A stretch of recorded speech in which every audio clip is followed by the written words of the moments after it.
What is up everybody, Gifford here and welcome back to another stock market portfolio update for April 2023. So a lot of things have happened in the stock market. So here I'm going to be showing you my full portfolio breakdown, what's in my Juno Kiwisaver, my Sharesies Dividend Portfolio, my interactive brokers options, InvestNow, my other little portfolios from New Zealand, and just a summary at the end. So getting into it, this is my breakdown here, and it's of right now the 17th of the 4th, and the biggest one is obviously interactive brokers with $17,850, and this is in New Zealand dollars. My Sharesies account, which I've started to grow a little bit, that's only got $2,350, and then a little of my other holdings, which is Hatch, Stake and Crypto, which is Binance, and also my InvestNow. That gives me a total of $23,400 New Zealand dollars. So the biggest amount of money that I have is my Kiwisaver, and this is for New Zealand only, and the one that I've chosen is Juno Kiwisaver scheme. So we can see here it's currently at $48,972 as of today, and it's got a year-to-date return of 3.63%. And while this is my largest holding, I'm not really happy with Juno Kiwisaver. I'm going to be looking to move away from it at the end of the year. Currently it's in the conservative fund.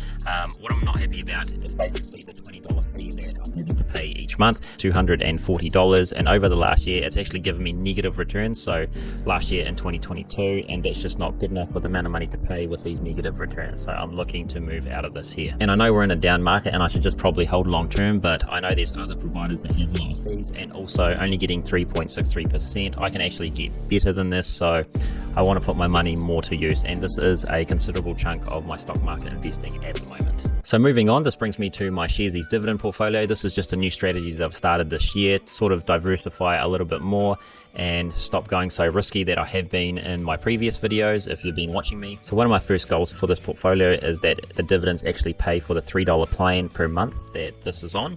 And mainly it is in ETFs and some small companies, but I'm going to show you, and it's very diversified, trying to get all these dividends. So at the bottom here, I just want to share with you that I do have a target of what it wants to hold. So here, VYM, which is the Vanguard Dividend Fund, I want to have 20% target in there at the moment. It's currently only 17% of the portfolio, and this is invested capital. So no matter what happens with the returns, it's how much money I've actually invested in it is the weighting. And you can see that it's really geared around safety and being diversified, probably over diversified, but that's okay with me. As I grow this, I can change it later on, but this is a good platform and base to go off. So it's at 20% is in Vanguard. We'll see that 10 is really is where I've got it, and also I've only got one company, MPW, that's over 10%. So you can see this here, individual companies, is only about 30 to 40% of this. So for this video, we're not really going to talk about individual holdings and why I have them here, but really the portfolio is at $2,362, and it's got a 19%, which is really from my previous stocks that I held when it went down, but I've totally changed that now. So I will try to recover myself from that. But what I want to show you is really my dividends. So if I go to wallet, I can then have a look and change this to dividends, and you can see here this is what it's doing. It's so JP Morgan, I've got 28 cents, 58 cents, 21, and so on. So these here is what's really going to be paying for my fees, because if I go to account and then move over to monthly plans, we can see here that I'm on the $3 plan. So every month it takes away $3, and in that $3 fee it has 500 New Zealand dollars for buy and sell orders. Really I just want to be buying, and also it's got $1,000 for auto invest. So the good thing is you can chop and change this auto invest order. Every month it's going to be plenty for me to put in a maximum of $1,500, but really I'm just looking to put in about $500 a month. So moving on is my interactive brokers options trading portfolio, and this hasn't been going so well in 2022. I've now trying to change things again in 2023.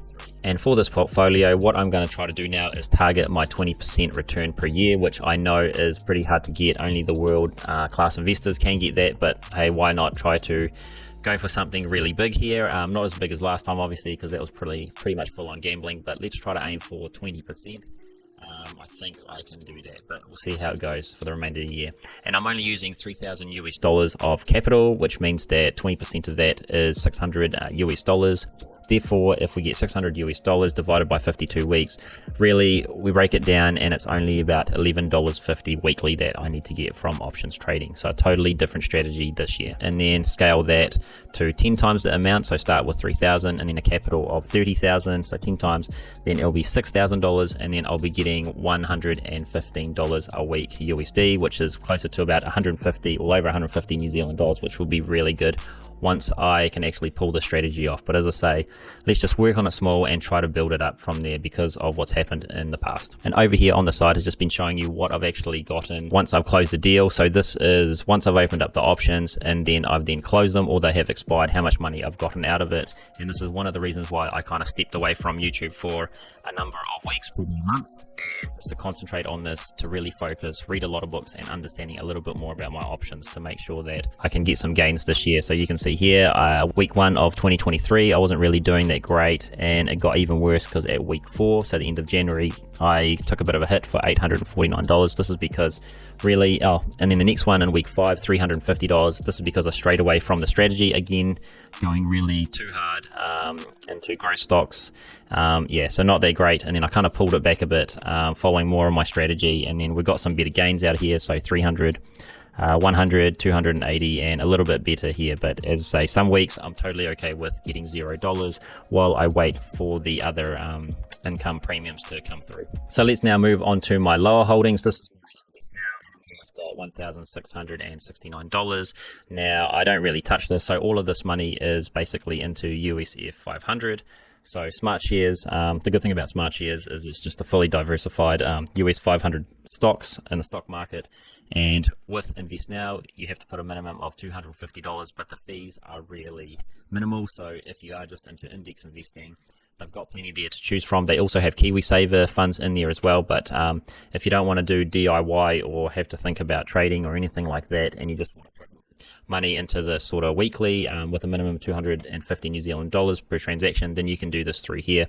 It's got really good fees and I highly recommend this platform. So this is really about slow, safe investing and not really so much about touching and playing around with the markets, but just concentrating on income and saving it here. So the last one is my 3 portfolios. Now I have these here because I like learning about them, and when these were sort of very popular, I did use a lot of this. So this is Hatch Invest, Stake, and also Binance, which is my cryptocurrency. But we'll go into my Hatch portfolio and I'll kind of show you that in a minute. But first, this is just the Stake screenshot here, and you can see I don't really own anything. It's got $3 worth of equities in it. The buying power has got $86, and I'm not doing anything with that. I will, maybe if there's a crash, I'll put the money in there, but really it's just not doing anything. We did try it. Stake is too expensive. I don't have a video, but I just don't really use Stake because the fees are very expensive. I have Sharesies, which is cheap, and even cheaper is Interactive Brokers to buy stocks. So Stake isn't really good for me. You can try trading on stakes, but again, it gets very expensive. Over here on Binance, again, I don't really do too much in cryptocurrency. I don't believe in that much, but when all the hype was around, I wanted to give it a try, understand it a little bit. But here I've just got equivalent of $363. It's got a couple of coins in it, but really, yeah, it's just equivalent of that much, and I've just rounded up to the Bitcoin. So I'll just leave that there. I don't think I'm going to buy any Bitcoin anytime soon. I'll just see how that goes. So this is my Sharesies portfolio, and it has an awesome return here, but don't be fooled by that. It's only got 561 US dollars in there. It's showing in US dollars. The market's going to open in about 2 hours soon as well. So this is my previous gains that I had before that. I took all the money out and really put it into my Interactive Brokers. So you can see here that in New Zealand, I basically had $23,000 that I took out of here and at a good time. And this portfolio is currently down. I've sort of just left it. I haven't really touched it, and it's only got one holding, and that holding is obviously Tesla. So 3 shares in that at a cost basis, very high cost basis at $270 last year, and it's currently at minus 31%. So I'll just leave that there. If Tesla does come down, I might put some money into this, but at the moment, I'm not really using it as much because of just the $3 fee. So it's not worth it for me while I'm using the other 2 portfolios that I've been building. So I hope you like that summary of all my portfolios in the stock market. So that gives me a total of 72,000 New Zealand dollars across all of them. And obviously this is only in the stock market. This does not include my property investing, which I have 1 rental property. So for those of you that are wondering why I actually got all these portfolios, what I'm wasting my time in sort of reading up, trying to control all these other ones, it must be a headache, time wasting. Well, I am still learning. I'm trying to figure out actually how I can beat the market. So I am still constantly learning. That's why I have all these portfolios to try out different strategies. And one day, hopefully I can come close to that 20% yearly return, because that would compound quite a lot if I was able to get a stable strategy every year. I know I'm not going to with the market ups and downs, but if I keep at it, hopefully one day I can get close to that. Anyway, that's it for this video. It's good to be back. Subscribe if you want to follow more of these updates later on. I'll do other traditional personal finance videos coming up soon when I've got the time. Hit like just to help me out with the YouTube algorithm. Also, I have Instagram, so if you want to hear more from me more frequently, I do heaps of posts there about the stock market and any other relevant news during the week. The trading platform I use is Interactive Brokers, Hatch Invest, Stake, and Sharesies for individual companies, and I use InvestNow for index funds. If you want to start investing, you can use any of my referral codes down below to start your own investing journey if you are from New Zealand. With that said, thank you for watching, and I'll see you in the next one. Goodbye.